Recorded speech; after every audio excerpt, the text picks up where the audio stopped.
multi-phonics. Now, I have serious limitations with this technique due to this voice, which is probably best suited to doing an impression of Cookie Monster and not very well suited to doing anything else. But assuming you have normal clarity to the resonance of your voice and a pretty good range, you can probably find this a very easy technique to master.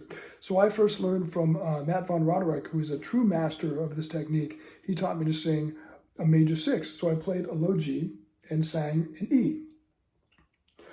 And when I did them together, the tuner registered a contra B flat.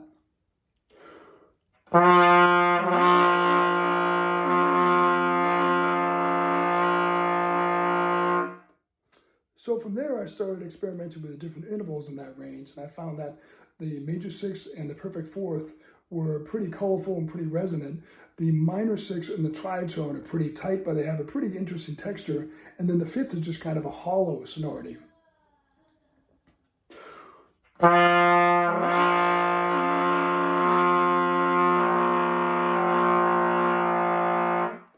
And then once I went to more narrow intervals in the 4th, it got really pretty tough to control.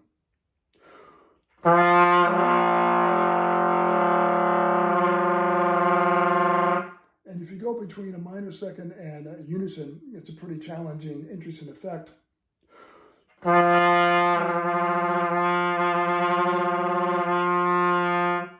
But it's pretty good ear training to work on that to see if you can get the intervals in tune well enough to get to get good resultant tones.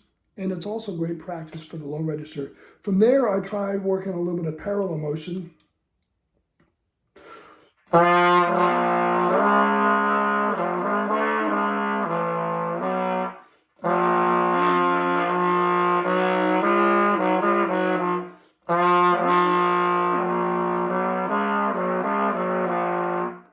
And then from there, I tried to see if I could do contrary motion.